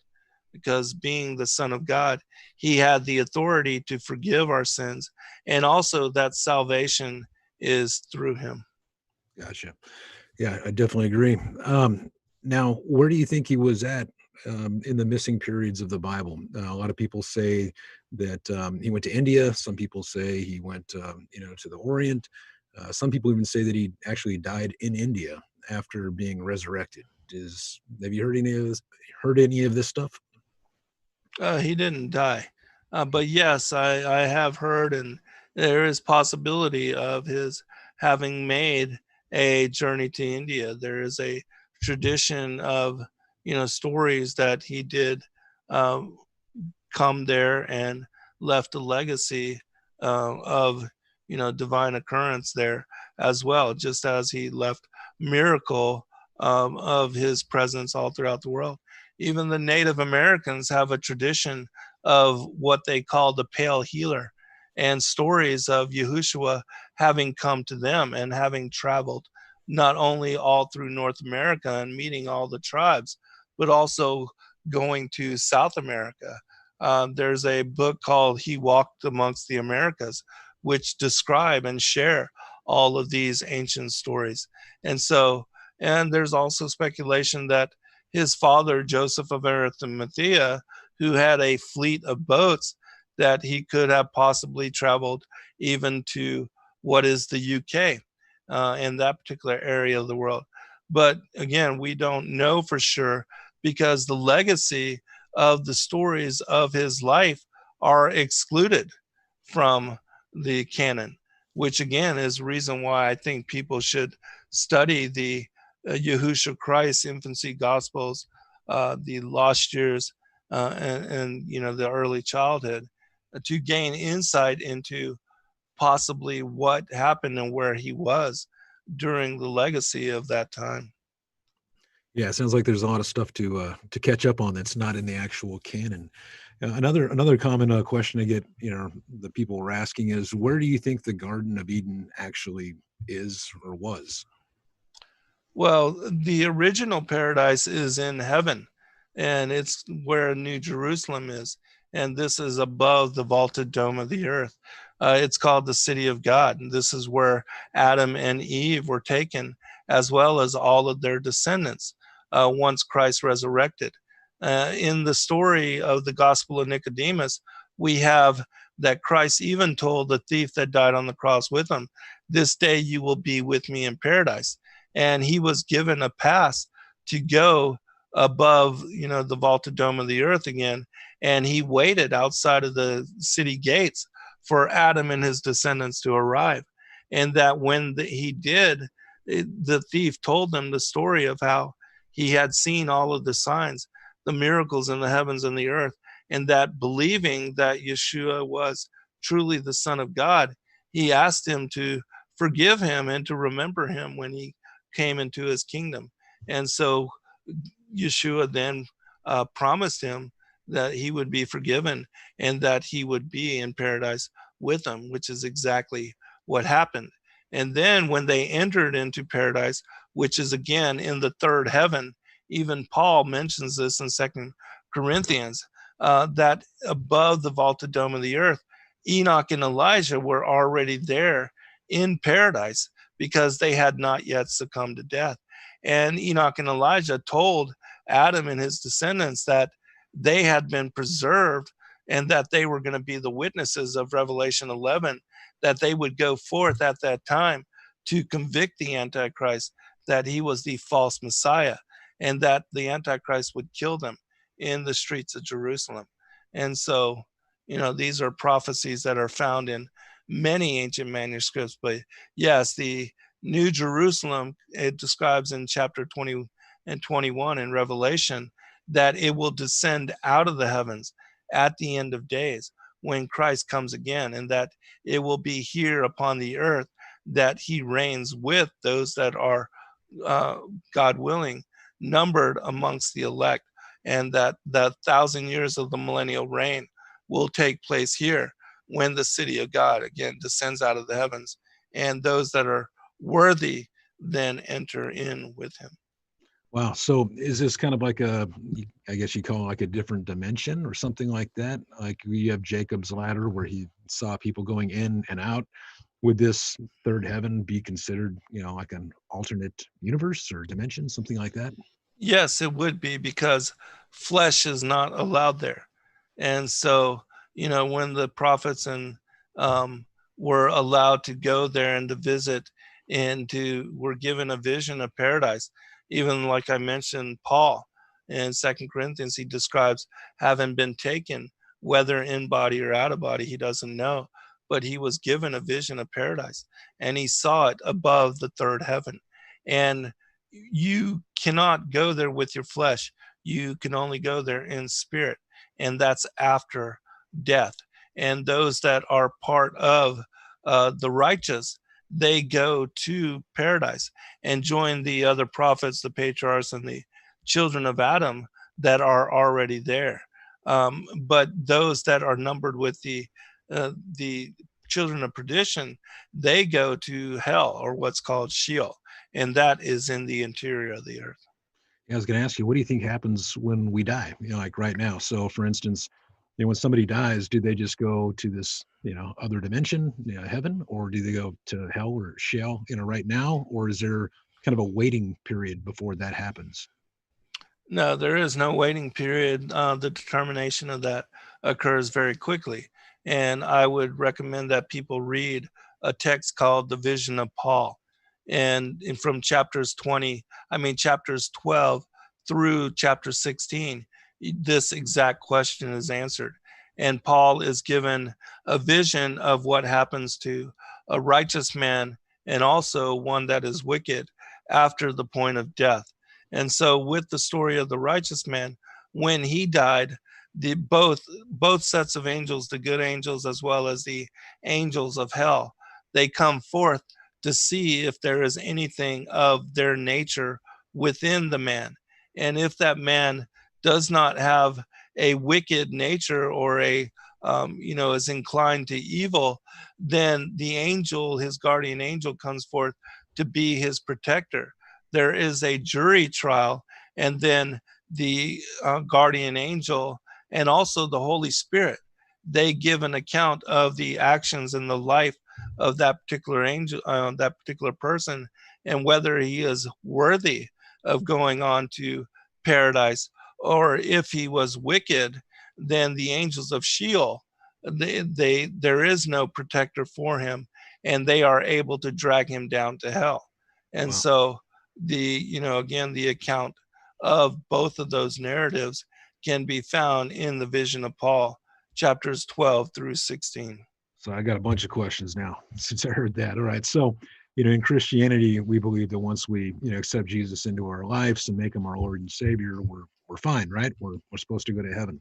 So now, is it you're saying that we have a guardian angel that's with us all the time, and you're saying that we have, the Holy Spirit, and both of those will testify on our behalf as to whether we're, I guess, quality enough to get into heaven. Did I understand that right? Yes, the weights of sins are measured. And yeah, whereas, the mainstream churches, the majority church teach that all you have to do is accept Christ as Savior and that you get a free pass. In the scriptures, actually, it says that you have to accept Christ as Savior Messiah and you have to follow the commandments, which means you have to go forth and sin no more. You have to truly be born again to where you are a disciple of Christ, not one who says, in word and name, but not in action. And that's why we see in Matthew chapter 6, where all these people said, "Oh, God, Christ, I did all these things in your name. We fed the naked and, took care of the hungry and the poor and the orphan and the widow." And he says, "Away from me, you workers of iniquity, I know you not." Wow. And so a lot of people are fooling themselves, in my opinion. Well, what type of form do you think we'll have, once we leave Earth? What do you think our body composition is going to be like? And will we still know our family and friends? And how will all that? Yes, there is memory for the righteous. And it describes in the primary Adamic literature how even before Adam and Eve fell, they had what is referenced as a bright nature, and that they were like the angels in heaven, that they were immortal. They did not have genitalia, they did not have anything that was of human characteristic. It wasn't until they touched the tree and the knowledge of good and evil. And God said, "In the day that you touch it, thereof you shall die." And so when they touched it, when they ate this fruit, that's when their genitals appeared and they lost their bright nature, they took on mortal aspect. And that's also the moment that the serpent pounced upon Eve, impregnated her with Cain, and then Adam, eating the fruit, also repeated the act and the behavior, and impregnated her with Abel. And that's why we see in the Genesis 3:15, the prophecy, God speaking to the serpent said, "I'm going to put enmity between your seed and her seed." Speaking to Eve, he said, "Now that you've done this, you're going to have to basically bear children in sorrow." And to Adam, "You're going to have to work the ground to bring forth substance to feed your children." And then they were cast out of paradise, and all of those things came true.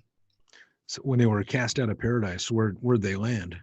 They landed here on the earth because they were then in a mortal form and in a fallen nature.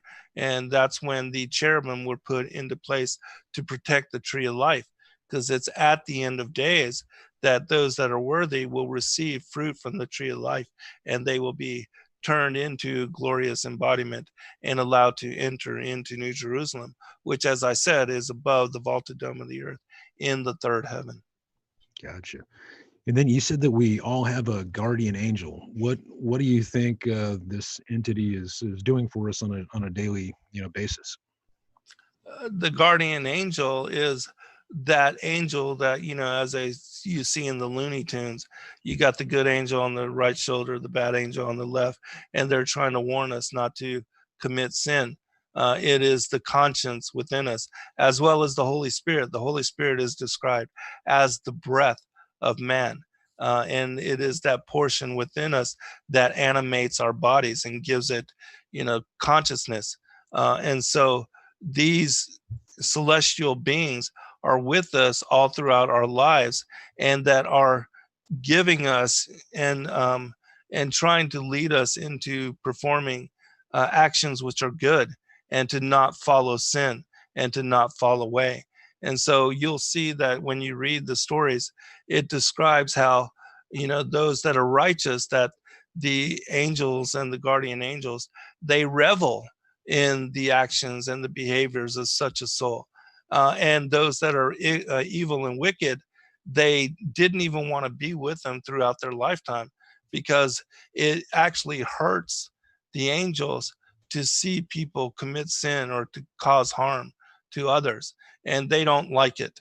And so, um, that's the account.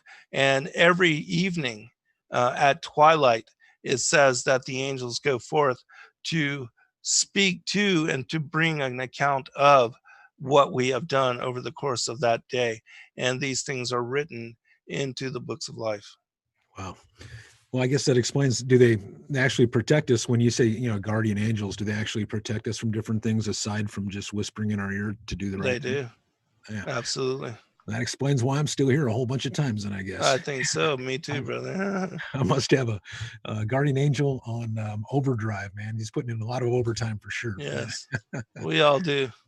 yeah. So what's what through all your research and through all the the years you spent as a scholar and as a scribe, what do you believe that the key to life really is? I think that remembrance is the most important thing, that studying the gospels and coming to understanding on the scriptures and the reasons of why we need to be redeemed, because we are a fallen race and we are in a fallen form, in a fallen world, that Christ promised to come to save us in order to rectify the fall and to restore us to our first estate. And so the whole theme of the war in heaven and the enmity between the seed lines that would play out, and the coming of Christ in first and second advent, and the importance of that is all related to a remembrance of who we are, why we are here, and what all this is really all about. Gotcha. What's some of your thoughts on astral projection? You hear a lot of that's becoming more and more prevalent in not so much the media, but on YouTube and things like that, alternative media. What's some of your thoughts on that? I believe that astral projection is similarly connected to lucid dreaming, and that it's natural as long as you are not involved with devils and demons. That every night when we go to sleep and our bodies fall asleep and our spirits leave to go on into dreaming, that this is a natural process, and that often God uses our entrance into such space to bring forth message, to warn us, or to give us a dream that could be important on things that might happen, that often, imagery, it could be prophetic, or that we can receive vision, like, Daniel receiving the vision of Nebuchadnezzar, and even Joseph receiving the vision of Pharaoh and interpreting those visions, that it not only saved their lives, but in the case of Joseph, saved the lives of probably millions of people, because he was appointed then to be the administrator of Egypt, and that he was able to feed, because he knew that there was going to be 7 years of plenty and then 7 years of lean.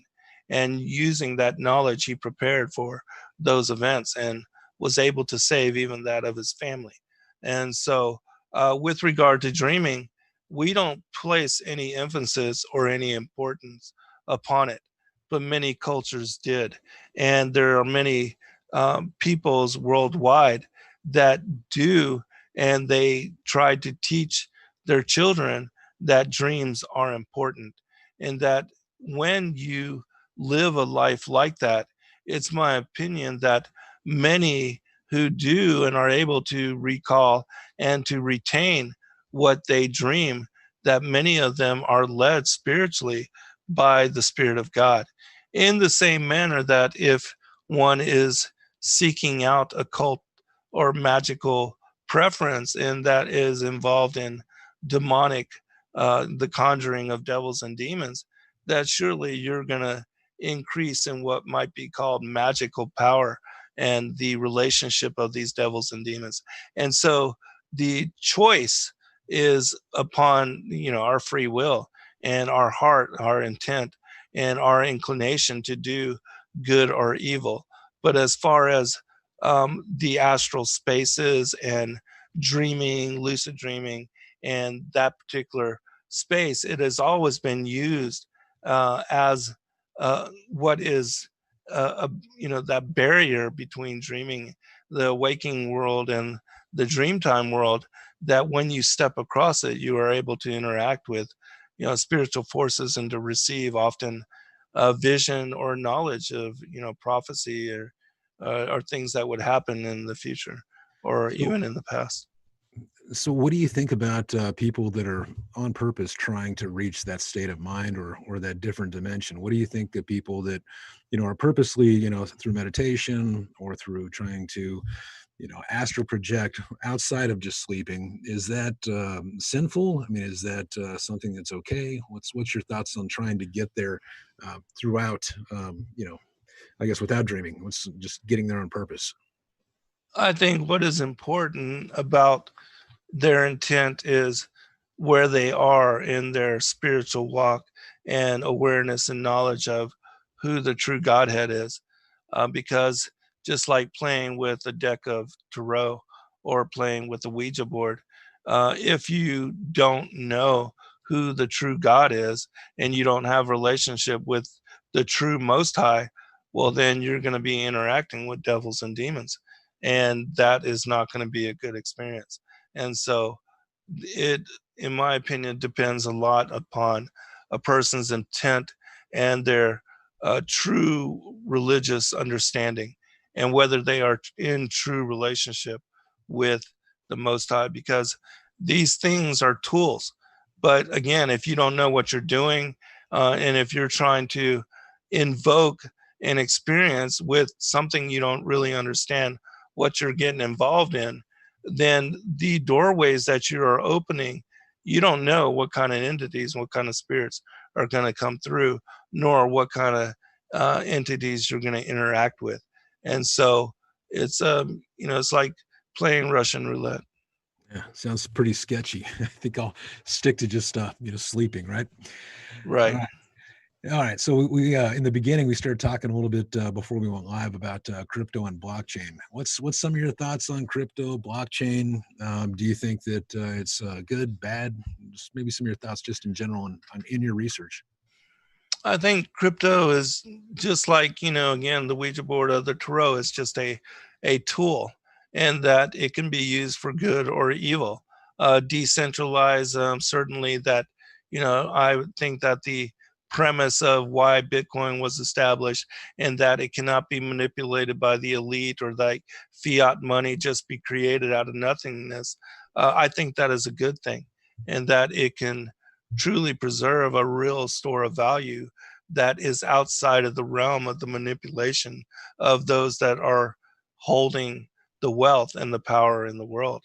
And that it can be beneficial for even, nations and peoples to establish something that, again, is outside of the manipulation and the hold of the elites, even in their countries and in their world. But there are other attempts to create decentralized cryptos, and if it's like the printing of money and they can just create crypto, it would be the same thing, as what we are dealing with regard to central banks.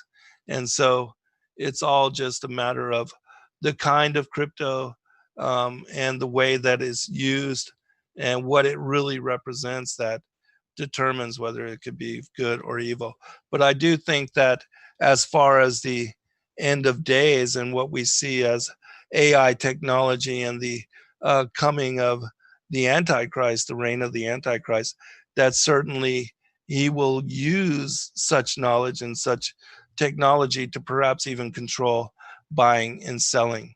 And so, in that case, you know, it could be a bad thing, even like that movie, The Net, where they were able to just totally disappear Sandra Bullock's digital identity, Right. and then not even being able to interact or live within a society where you're dependent upon having a digital imprint. It could be challenging. Do you own any crypto yourself? Have you ever I do. interacted with it? Oh, it's awesome. I do. Mm. And I'm only involved in Bitcoin. There's maybe a few other things like that you get rewards from Coinbase for Sure. doing these particular examinations of other crypto, and I have some of that. But my focus and I do believe that one should diversify into all things, and that one should have some of everything. And so, yeah, I think that people, and I think that you know, um, crypto has the potential for if something really does happen and the fiscal system as we know it collapses, that there could be a rush to cryptocurrencies. And I think that Bitcoin is the only one that I truly trust um, as far as a lot of that. And so yeah, as far as even the platforms for trading it, uh, even a few years back, people didn't know how to gain access to it or how to invest in it, and that we are still at the stages where that is not easy, and that most people are not yet involved in this particular arena of investing. And so I think that it has a great potential once it is easier access and easier as far as the people that have a lot of money that want to use brokers to trade it and to get involved in it, that once those kind of platforms are established, that Bitcoin will benefit from it. Yeah, yeah. Bitcoin is definitely the OG of crypto, and it is still Mhm. difficult a little bit to understand crypto and blockchain, but it is getting better. And that's one of the missions of Monarch, the co-founder and builder of it. So, Right yeah, on. it's got a ways to go for sure. But hopefully, it be a great utility and freedom for people out there everywhere in the world. And at the end of the show, peeps, for people that are still hanging out with us, I'm also going to announce all the winners for the week because every week I give away, free crypto, free Monarch Awesome. tokens, Good for you. and then also on Twitter, we do some just some different contests and things like that, and I give away some Bitcoin Cash. So you'll have to take a look at Bitcoin Cash one of these days too. So, Yeah. but yeah, I'll do that here in a little bit. But before we do that, why don't you tell everybody, what everybody should know? Like if you had to sum up, your life experience and what you think people need to know in this world, what would it be? And then where can people go to learn more about you? I think the most important thing is to study prophecy, because in doing so, you will learn that there are actual manuscripts out there which are divinely inspired by our true creator, and that the messages and the words and the prophetic insights that are contained within them, they tell again the story of the fall of humanity and why it was necessary for the Son of God to enter into mortal form in order to redeem us and to rectify the fall. And so that story is connected to the remembrance of who we are, why we are, and even what all of this is truly about. And that understanding some of these skeleton keys of the work that I do, it will help you to better understand the bigger picture of what we are contending with reality, the esoteric nature and the conspiratorial nature of this world, or even why all the bloodline elites are, of all the same family, and how now, especially, that the fig tree has bloomed, that we are in the last generation, and that these are the end days, and that the Book of Enoch, as it was written for that distant and remote generation, that everything is playing out and we will see the fulfillment of all things. And so it's important that people understand these things in order to come to know who the true Savior Messiah is, and of what is important with regard to the message of the cross, in that he, being the Passover lamb, that he died in order to present a forgiveness of sins for all of humanity. And that truly, if you go forth, be born again through him, and that you go forth and sin no more and are a true disciple of Christ and follow the commandments, that you will, God willing, at the end of days when he comes again and the harvest ensues, that you will find the rewards of eternal life, and of being able to enter into paradise for that millennial reign with him. And so, and that's the most important thing, because everything else is meaningless. It's eternity and salvation, which is the only thing that is even real, that everything else is an illusion, and that the focus of this life, the American dream, wealth, money, getting a bunch of things, substance, all that, is all just an illusion, that we're caught up in a matrix of deceit and deception that is difficult to get and make discernment upon. But that if you, again, understand the aspects of the work that I do and the others, there's many others now that are doing similar work and helping people wake up to what's really going on, that you'll understand things in a way that is not being explained in Sunday schools or seminaries, or that is not really even understood by most mainstream pastors, preachers, and ministers. And so it's important, again, to do so, because salvation is through Christ, and grace is awaiting all those that truly do come to understand and truly do believe. It's awesome, brother. And they can find you over at sacredwordpublishing.com. It has links to, looks like all your social media, your radio shows, your books. Actually, I don't see social media here. Is it on your website? Well, just the Facebook, Zen Garcia, all of my shows and my schedule. But yeah, sacredwordpublishing.com is where you will find links to all of my books, and even a schedule of, my calendar of the radio shows, and all of the weekly shows that I do, as well as all the numerous shows and platforms that we do with others.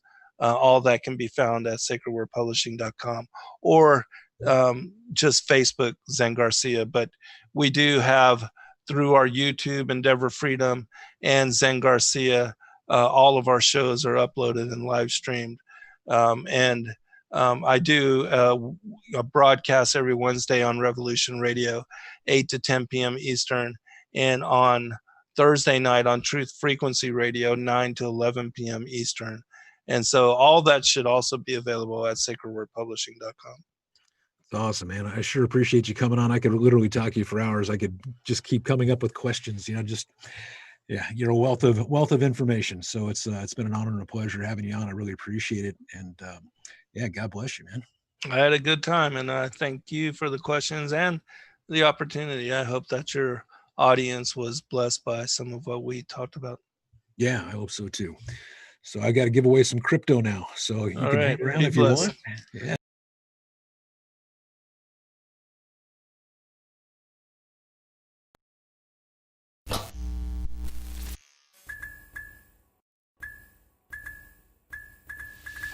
Thank you, everybody, for joining us for this video and this broadcast. We appreciate all of you, and thank you for your patronage. Please do like and subscribe and share with your friends. God bless all of you in your seeking.